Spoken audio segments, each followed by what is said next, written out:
Ladies and gentlemen, Michael Palmisano here, and I'm going through my emails again. You know, I'm going back and forth between website, emails, Instagram, live guests, and Bom Luca, what a name.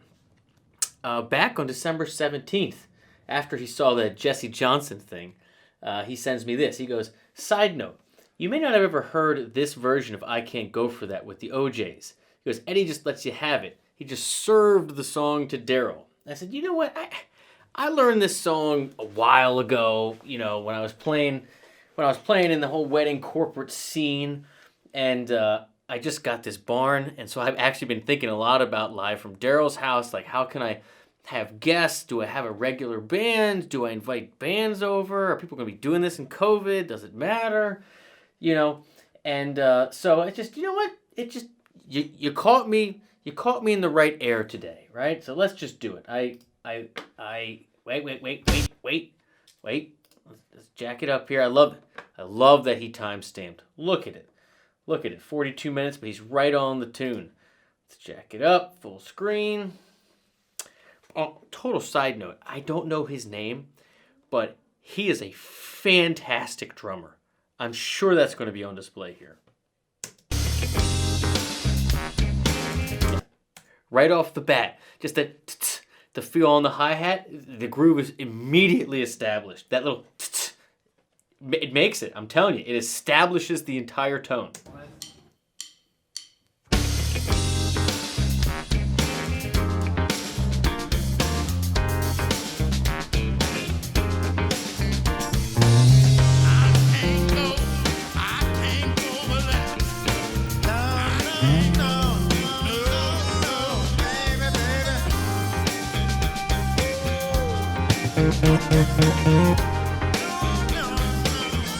Alright, let me get my bearings here. Again, I've learned this before, and I remember there being some really cool little parts here.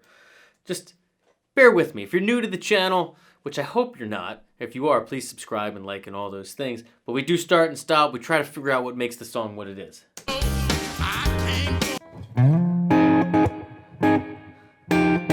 F9, F minor 9.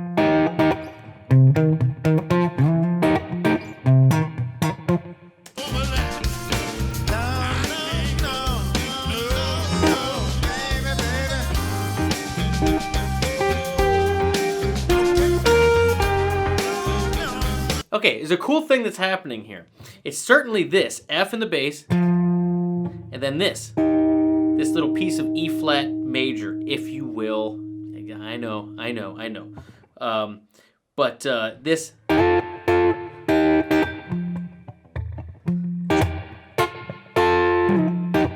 Right? But what's happening here, so you're in F, and that melody line is your 9, root 4, 9. So you're omitting the third entirely. It gives it that big floaty thing. But down here you got that.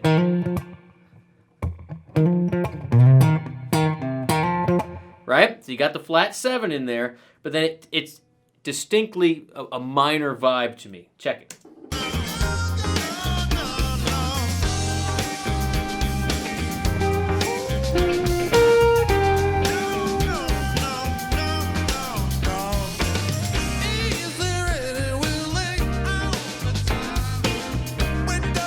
All right, so now, what happens here? We're in C minor 7.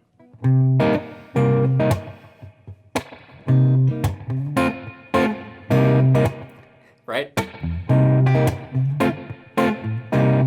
Up to D minor 7. But really, the structure is just that it just goes to C, but then you still have this E flat major to F major. Same thing you had up here. Just it started in F,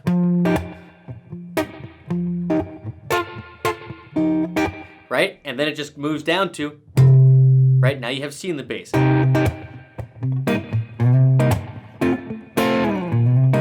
Right? Love it. Love it. Love it, love it, love it, love it.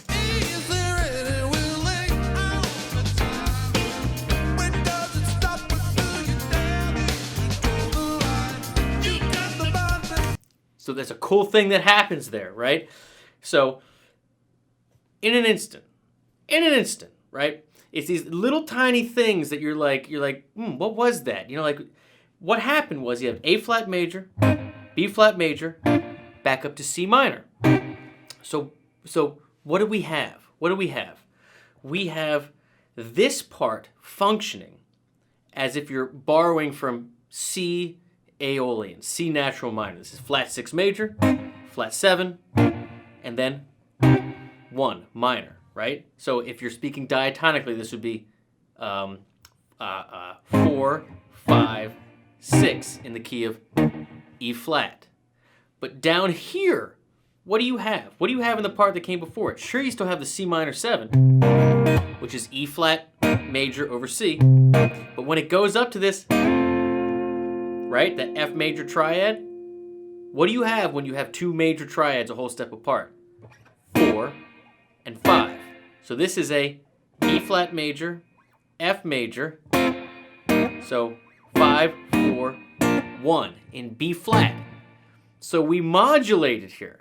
We modulated from the key center of B flat, if you will, to the key center of E flat, but speaking minor, right? Don't get lost. I know, I'm getting nerdy in here. I'm getting nerdy.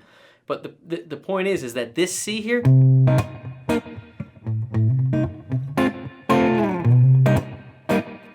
that's functioning as like Dorian, right? 2 chord, 3, 2. And then when it goes to,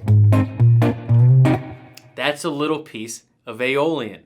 So it's still the C minor ness, right? But it's those little things that just, it's like it modulates for a second. Your ear hears and you're like, ooh, why does that work? Why does that work? That's why it works. Stop what you're doing, figure it out. Now you have it. Listen to that groove.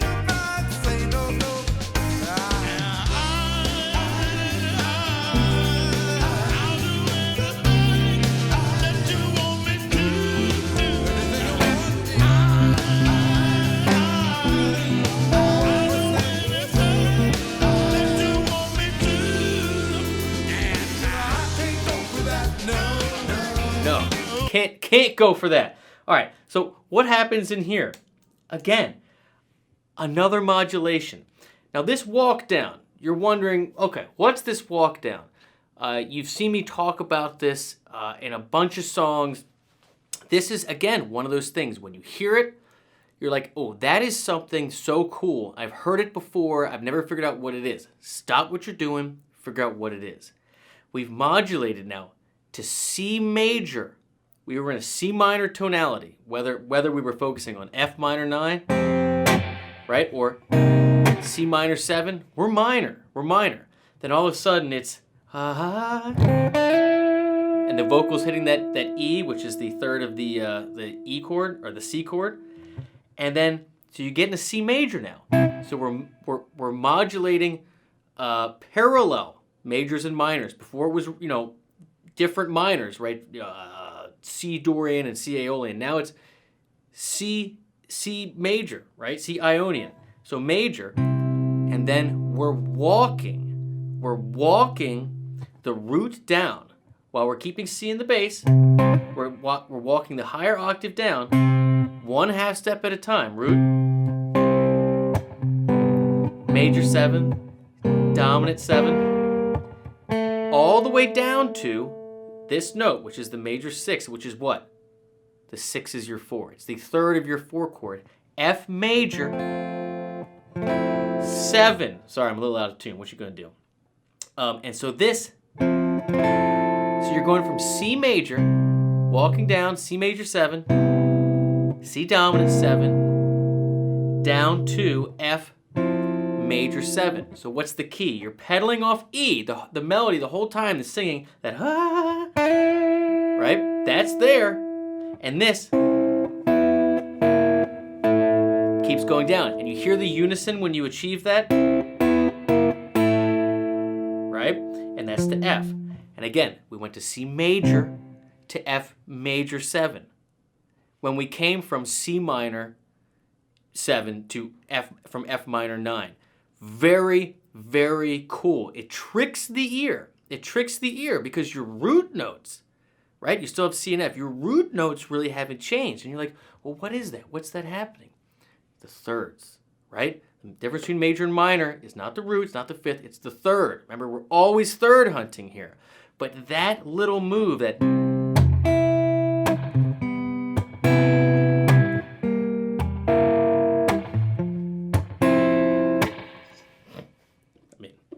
that's why it's a hit.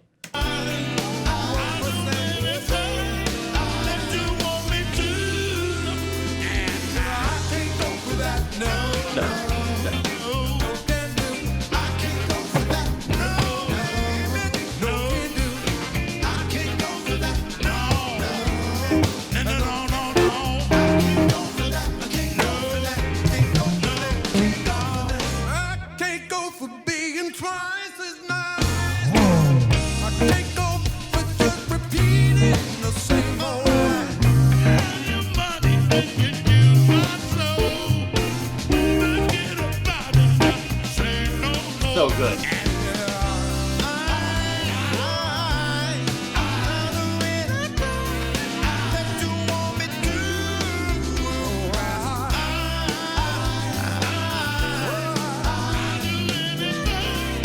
One thing to point out, I mean, the vocals are the gang vocals on when they're all like saying different parts. I'm telling you, like, amazing.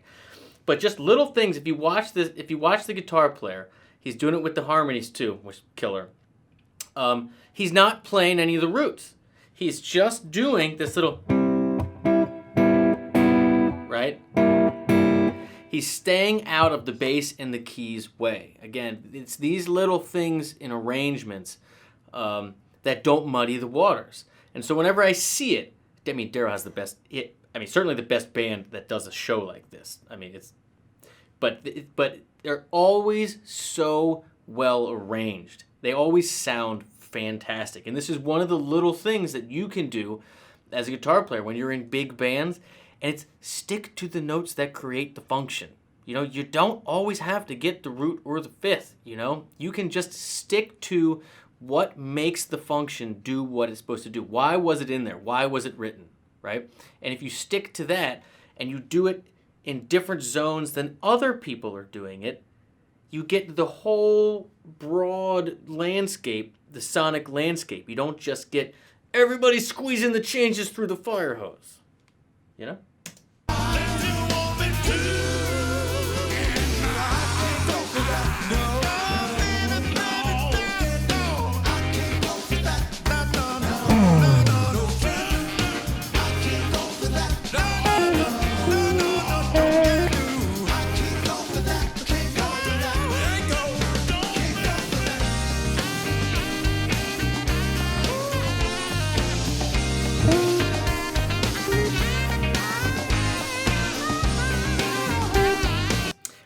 Accentuating the 9. Anybody, all you guitar players out there, this is for any instrumentalist, try to learn horn parts. Try to learn parts from instruments that cannot make chords. I'll say that again. Try to learn lead lines. Try to listen to the focal points of instrumentalists' voices, because that can't make chords. They have such an incredible intuition, the great players of those instruments, for changes, because their options are limited to one note at a time.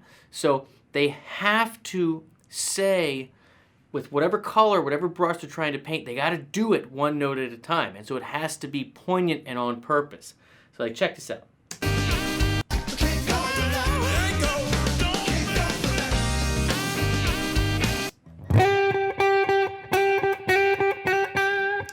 coming in on the 9. We're in F, right? And he's coming in with G. Just like the intro. So this is telling us, what is this saying? That the story from the very beginning to the lead is that suspension of the third. It's the 2 and the 4, even though it's F minor 9, right? That's the floatiness. That's the floatiness, and then you get to the dirt of it. You get to the heart of it when it goes to the...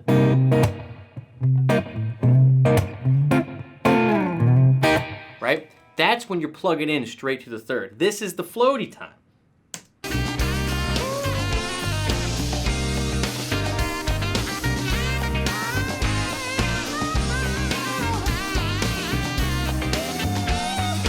got the whine in the back.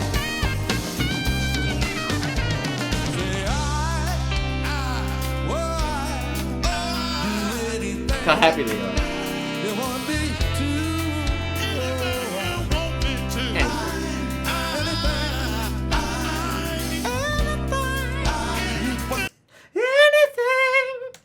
Dude, and look at the look he gives the camera.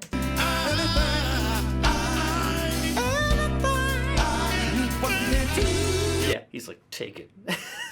Oh, love it.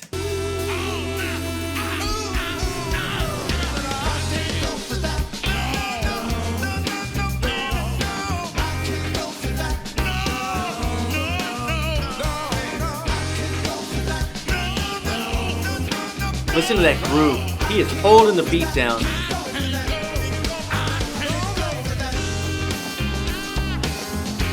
Dude, just listen to the drums. Listen to how great his hi-hat and snare work is with all the ghosts in between. And then he goes to this second part, and then he goes immediately to the tss, tss, tss, tss. Textures layered upon textures, layered upon perfect timing. Right? This band is incredibly well rehearsed, incredibly well arranged, and I mean he's. I'm telling you, watch all Daryl Hall's stuff. Forgive me for not knowing your name, drummer, but you are always on it.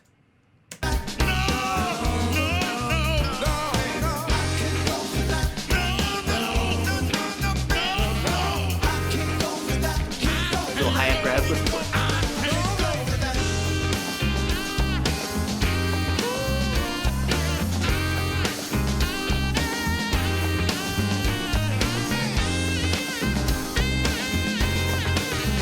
Can't not move to it.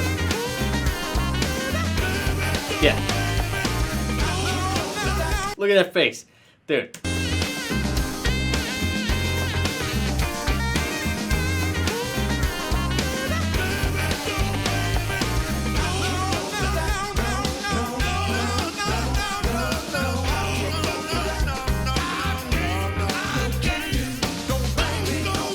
Listen to this harmony.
watch the ending. Put his hands up. He goes, this is going to be the end. And then he real quick says, I can't go for that. Let him know we're all going to sing that in harmony. And you hit it and quit it. Love it.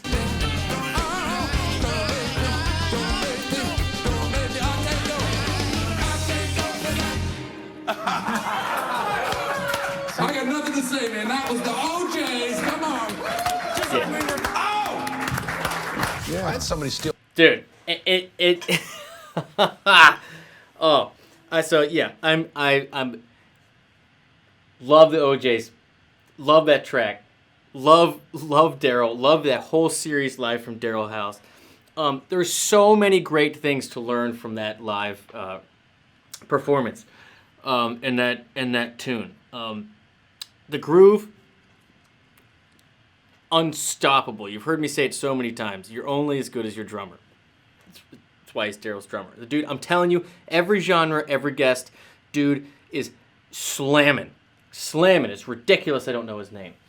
And that is not to take away from the bass or keys, other guitar players. I mean, it's all one giant rhythm section, and they all sing perfect harmonies. Like it's one of the best bands in the game. Like, there's no doubt about it.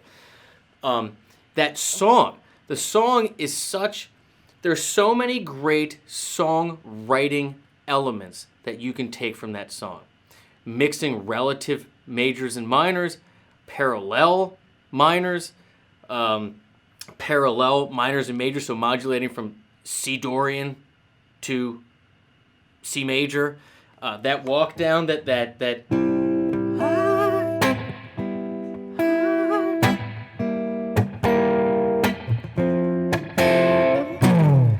there's so many good things. Arrangement-wise, everybody having their spot. You know, having the one guitar player, right? Right, with the and moving it up here, as opposed to all those little things. So like if the whole sound going in your ears was this giant spectrum, you got the drums, you got the bass, you're in the mid area, one guitar, the other guitar, keyboard, you got horns, you got vocals. It's a stack, right? And nobody is trying to squish anything in between. When you wonder, hey, why does that sound good?